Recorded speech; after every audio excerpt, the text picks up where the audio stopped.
Lei Mariana Ferrer, Lei 14.245 de 2021, uma lei que entra em vigor com uma boa intenção, mas que tem também possíveis problemas de interpretação que a gente vai abordar aqui. Eu gravo essa aula, essa análise, na data de publicação da lei, 23 de novembro de 2021, e é preciso que a gente entenda o contexto no qual essa lei foi criada e foi publicada. A gente deve lembrar que a blogueira ou influencer digital Mariana Ferrer, ela registrou ocorrência por um crime de estupro de vulnerável que teria sido praticado pelo empresário André de Camargo Aranha, em Santa Catarina. Esse empresário teria se aproveitado do estado de vulnerabilidade da Mariana Ferrer, que, segundo ela, estaria dopada, estaria sem consciência, sem discernimento para a prática de um ato sexual naquele momento, e, aproveitando-se desse estado de vulnerabilidade, este empresário manteve relações sexuais com ela, o que, em tese, caracterizaria o crime de estupro de vulnerável. Ocorre que o empresário foi absolvido em primeira e segunda instância por insuficiência de provas. Entendeu o juiz que não houve provas suficientes ali de que ele tivesse a consciência do estado de vulnerabilidade da vítima, ou até a prova foi frágil, segundo o juiz, para atestar o próprio estado de vulnerabilidade, inclusive com algumas testemunhas no processo afirmando que ela não estava dopada, que ela não perdeu a consciência, ou pelo menos que essas testemunhas não viram qualquer perda de consciência por parte da vítima. Enfim, acabou que o acusado foi absolvido em primeira instância e já houve acórdão confirmando a sentença de primeira instância no sentido da absolvição. Mas o cerne da lei não é a absolvição do réu. O problema aqui, que ensejou a criação da Lei 14.245, é o tratamento que foi dado à vítima na audiência de instrução, na audiência em que se produziu a prova testemunhal. E ela, a vítima, foi ouvida, a própria Mariana Ferrer foi ouvida. Esse é o problema da lei, o cerne é esse. O objetivo da lei é garantir a dignidade de vítimas e testemunhas quando prestam depoimento. A gente vai entender aqui qual é o propósito já já. Uma lei que está ligada à chamada vitimização secundária na criminologia, buscando-se evitar a vitimização secundária. Ou seja, uma pessoa que, além de ter sido vítima de um crime, e nesse caso um crime sexual, ela ainda sofre uma revitimização perante os órgãos de polícia, perante o poder judiciário, no momento em que perguntas constrangedoras e um tratamento constrangedor é dado, ou perguntas constrangedoras são feitas em razão de um estigma de uma sociedade que existe numa sociedade machista em relação a vítimas de crimes contra a dignidade sexual, neste caso específico. Então essa vitimização secundária é exatamente a continuidade da vitimização. Agora não mais pelo crime em si, pela violação sexual em si, mas pelo tratamento ruim que é dado à vítima posteriormente ao crime. O intuito da lei, o foco é esse. E a gente vai ver o que mudou e quais são os problemas de interpretação que podem ocorrer aqui, no sentido de haver interpretações eventualmente abusivas no Poder Judiciário em relação à conduta de profissionais, de advogados que atuam em processos como esse. Então veja o que diz o artigo 1º da Lei 14.245 de 2021. Esta lei altera os decretos-lei números 2848 de dezembro de 1940, Código Penal, e 3689 de 3 de outubro de 41, Código de Processo Penal, e a Lei 9.099 de 95, Lei dos Juizados Especiais Cíveis e Criminais, para coibir a prática de atos atentatórios à dignidade da vítima e de testemunhas e para estabelecer causa de aumento de pena no crime de coação no curso do processo. Veja que o foco da lei aqui é a dignidade de vítimas e testemunhas. Em nenhum momento a lei tratou da dignidade do acusado em si, até porque o caso da Mariana Ferrer está ligado à figura dela como vítima no crime. Então, é nesse contexto que a lei foi redigida. Ou seja, o Código Penal é a primeira lei que foi alterada pela Lei Mariana Ferrer. Em que parte? O que teve de alteração no Código Penal? O crime de coação no curso do processo, que é o artigo 344 do Código Penal, é aquele crime em que, em linhas gerais, por meio de grave ameaça ou de violência, alguém ameaça ou pratica violência contra testemunha ou vítima que vai depor em algum tipo de processo, que pode ser judicial, administrativo, enfim. Se ocorre a violência ou grave ameaça direcionando vítima ou testemunha a dizer tal tipo de coisa, a prestar depoimento em determinado sentido, o crime de coação no curso do processo se caracteriza.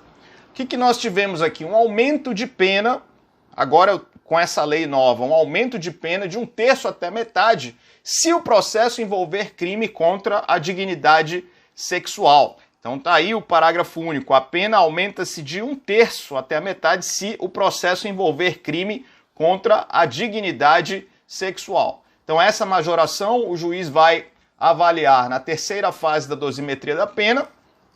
Havendo a coação no curso do processo, temos a majoração quando o crime envolver a dignidade sexual. Esse crime de coação no curso do processo pode ser praticado pelo próprio réu, pelo advogado do réu, familiares, enfim, pessoas que têm interesse ali naquele processo. É que normalmente, não que o tipo penal em si seja um crime próprio, porque ele não define especificamente quem pratica o crime, mas normalmente nós vamos ter como sujeito ativo do crime o próprio acusado, algum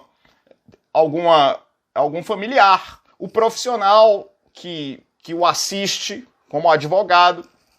Então, é o que normalmente acontece em relação ao crime do artigo 344 do Código Penal. O que mais foi alterado? O CPP também foi alterado. O artigo 400-A é um novo dispositivo do CPP que aparece aí para você. O artigo 3º da lei diz assim, ó, o Decreto-Lei 3689, de 3 de outubro de 41, Código de Processo Penal, passa a vigorar acrescido dos seguintes artigos 400-A e 474-A. Vamos ver o 400-A primeiro.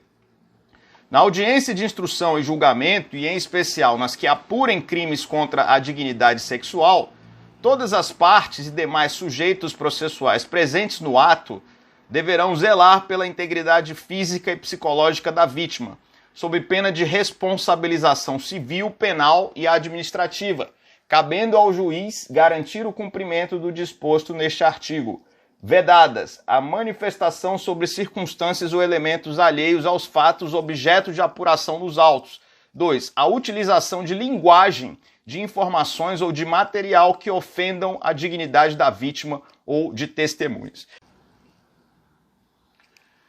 Esse artigo 400-A, ele está muito relacionado à audiência de instrução lá no processo da Mariana Ferrer. Porque houve, de fato, excesso por parte dos advogados no sentido de desrespeitar a vítima. Isso realmente ocorreu. Eu não estou aqui para analisar a decisão do juiz se foi justa ou não a absolvição do réu. O fato é que ele foi absolvido em 2 instâncias em razão de insuficiência de provas. Esse é um ponto, mas o que a gente discute nessa lei é o tratamento que foi dado à vítima. E olha o que ocorreu nessa audiência. Coisas que foram ditas, que eu tenho aqui, inclusive eu assisti antes para poder me certificar, para não ir só pelas matérias da imprensa, me certificar do que realmente foi dito. O advogado, durante a inquirição da vítima, da Mariana Ferrer, disse para ela coisas no seguinte sentido. Ao mostrar fotos do Instagram dela, das mídias sociais dela, o advogado usa palavras como eu não teria uma filha no seu nível, ou eu não gostaria que um filho meu se envolvesse com a mulher como você, isso durante a audiência de instrução. Ele diz coisas como, dizendo que as fotos que estavam lá na rede social eram fotos ginecológicas, e no momento em que a vítima chora durante o depoimento, o advogado expressamente diz para ela que aquele choro era um choro falso, que eram lágrimas de crocodilo. Isso no momento em que ela chorava na audiência. Isso eu vi, tá no YouTube aí para quem quiser ver a audiência na íntegra. E de fato, esse tipo de juízo de valor sobre o comportamento moral da vítima, que não tem uma relação direta e específica com o fato, é um excesso que precisa ser coibido pela lei, e foi. Nesse tipo de situação, por exemplo, o advogado extrapolou o seu dever ali de inquirir e obter as respostas, mas ele não pode ficar adjetivando comportamentos morais da vítima nas redes sociais, notadamente quando esses comportamentos eles não são ilícitos. Eles estão dentro da liberdade sexual que a vítima tem, mas adotando esse tipo de postura, o profissional acaba deixando passar nas entrelinhas como se a vítima ficasse mais suscetível a ser vítima de um crime sexual em razão de um comportamento sexual ou de fotos sensuais que aquele advogado não aprova. Esse é o ponto, é o cerne no qual a lei foi criada e publicada. Agora, qual que é o problema? O problema é uma interpretação abusiva por parte do juiz com base nesses dispositivos que estão aqui. Exemplo do juiz dizer assim: o senhor, doutor, não pode fazer perguntas sobre fatos alheios ao processo ou fazer manifestações sobre coisas alheias ao objeto do processo. Beleza, o juiz então fala isso. E aí, o que a gente tem como problema? O advogado fica com o direito de defesa do réu cerceado em razão desse tipo de postura que possa ocorrer por parte do magistrado, esse tipo de interpretação. Então, esse que é o problema. Não pode haver uma interpretação abusiva no sentido de não permitir que o advogado venha a fazer perguntas sobre fatos adjacentes que possam ter a ver com o processo. Veja que o juiz não é um adivinho, um sabichão que sabe tudo acerca do processo para impedir a defesa ou impedir a acusação de fazer perguntas sobre fatos adjacentes que possam ter relação. O juiz pode achar que aquele fato que está sendo abordado pelo advogado não tem relação com o processo, mas tem. Porque só o advogado naquele momento está sabendo, porque o próprio acusado lhe relatou e pode ser importante para a elucidação. Compreendeu? Então, a lei é uma lei com a boa intenção, mas pode levar a interpretações abusivas, pode levar sim ao cerceamento do direito de defesa. E aí o que cabe ao advogado fazer? Se ele faz uma pergunta ou uma manifestação que tem relação com a causa e o juiz faz uma interpretação abusiva no sentido de indeferir uma pergunta, por exemplo, esse advogado pode pedir para constar em ata esse indeferimento. Houve alteração no tribunal do júri, houve alteração no procedimento do júri e na sessão plenária. O artigo 474-A, que aparece aí para você, diz o seguinte: durante a instrução em plenário, todas as partes e demais sujeitos processuais presentes no ato deverão respeitar a dignidade da vítima sob pena de responsabilização civil, penal e administrativa, cabendo ao juiz presidente garantir o cumprimento do disposto neste artigo, vedadas: 1. A manifestação sobre circunstâncias ou elementos alheios aos fatos, objeto de apuração nos autos. 2. A utilização de linguagem, de informações ou de material que ofendam a dignidade da vítima ou de testemunhas. Então, nesse artigo 474-A, que basicamente repete a redação do dispositivo anterior que a gente viu, o 400-A, a gente vai ter aí uma restrição ao comportamento do advogado no plenário do júri, porém na fase de instrução, quando as testemunhas são inquiridas, é preciso deixar claro. não houve restrição em relação à parte dos debates, o que eu considero correto por parte da lei. Não haver essa restrição na parte referente aos debates. Por que isso? É claro que durante a inquirição não cabe ao advogado, ao promotor de justiça, ficar fazendo juízo de valor sobre a vida de quem está sendo inquirido, notadamente quando o comportamento não é ilícito.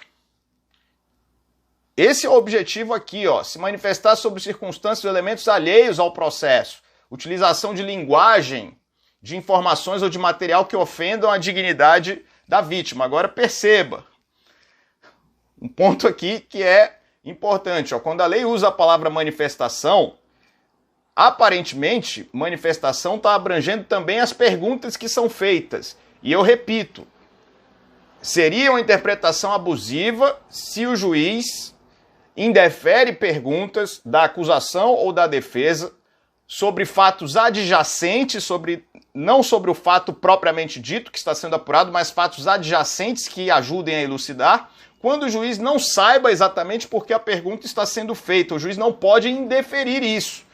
O juiz pode indeferir quando é uma pergunta completamente destoante do que está nos autos, que não tem nada a ver com o que está no processo. Aí pode haver o indeferimento. Sim. Agora, perguntas que dizem respeito a fatos adjacentes, que não são propriamente o fato em si, aí o juiz não pode indeferir, seria sim uma interpretação abusiva e cerceadora do direito de defesa. Agora, nos debates, como eu falei, não houve restrição. Nos debates, a lei não limitou, não impediu que acusação e defesa possam eventualmente usar uma linguagem ou material que fira a dignidade da vítima. E nesse ponto a lei foi correta porque, diante da plenitude de defesa, principalmente, é normal que haja por parte da defesa uma atuação lícita dentro dos limites constitucionais que eventualmente viole a dignidade da vítima em plenário. Eu vou dar um exemplo de um júri que eu fiz. A acusada se defendia de uma acusação de homicídio contra o seu ex-companheiro, em que ela, quando ele estava em vida, era sucessivamente agredida por ele. Ele era, de fato, um agressor de mulher, o sujeito que morreu, e ela, numa briga com ele, pegou uma faca, se apossou de uma faca e desferiu 5 facadas no indivíduo. Tivemos o julgamento em sessão plenária, essa mulher foi absolvida. Agora, eu precisei, durante o julgamento, fazer juízo de valor sobre a vida da vítima. Eu tive que dizer palavras fortes em relação ao seu comportamento reprovável de agressor de mulher. E aí? Eu utilizei uma linguagem que ofende a dignidade da vítima em plenário? O juiz poderia ter interpretado que sim.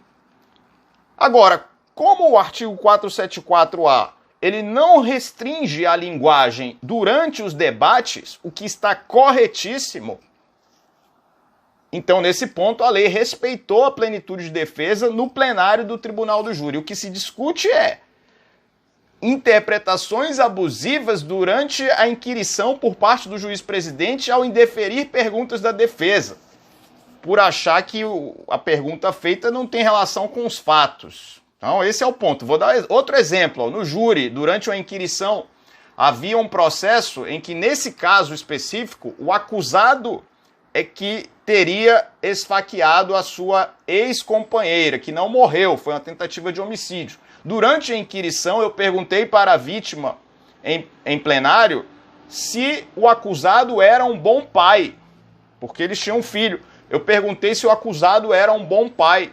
O juiz indeferiu a minha pergunta, o que me deixou muito chateado. Eu pedi para constar em ata um indeferimento, o juiz se retratou, voltou atrás e falou para eu perguntar. Eu considero pertinente, na defesa do réu, num crime de violência doméstica, perguntar à vítima se ele era um bom pai. Isso influencia na decisão dos jurados e deve sim influenciar naquele contexto ali do julgamento. Então o juiz não pode indeferir uma pergunta dessa, na minha avaliação. Agora, se eu faço uma pergunta completamente destoante daquilo que está no processo, então a mulher está ali sendo inquirida e eu pergunto, com quantas pessoas você já teve relação sexual na sua vida? Essa é uma pergunta absurda para ser feita para uma vítima nesse contexto, por exemplo, que eu mencionei. Com quantas pessoas você já se relaciona? Isso é uma pergunta absurda que, de fato, fere a dignidade da vítima. Nesse caso que eu mencionei, não tem relação nenhuma com o objeto do processo, o juiz poderia indeferir. Entenderam a diferença? Então, esse é o ponto aqui, o objetivo da lei.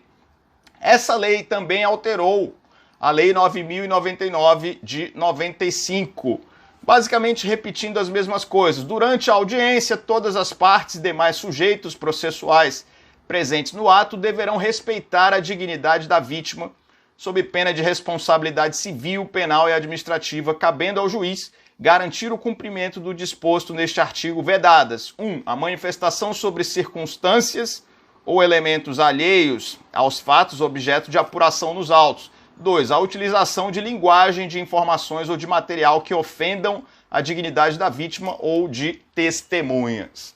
Então eu tenho aí a extensão dessa redação dos demais dispositivos ao Juizado Especial Criminal, a Lei 9.099, não muda nada aí na redação. Basicamente o respeito à dignidade das vítimas e testemunhas. Parâmetros para esta inquirição. Então, esse é o ponto que a gente tem em relação à Lei Mariana Ferrer 14.245 de 2021. Se vai cair em concurso essa lei? Será que ela vai cair em prova? Não preciso nem dizer o quanto ela vai despencar em prova. Essa é a nossa análise. Comenta aí, curte, diz o que você achou da nova lei, se você concorda, se você discorda. A sua participação é muito importante aqui no canal para que a gente possa incentivar, impulsionar esse vídeo para que mais pessoas assistam, que a gente possa aí ajudar mais pessoas a conhecer o direito penal e o processo penal. Um abraço para você.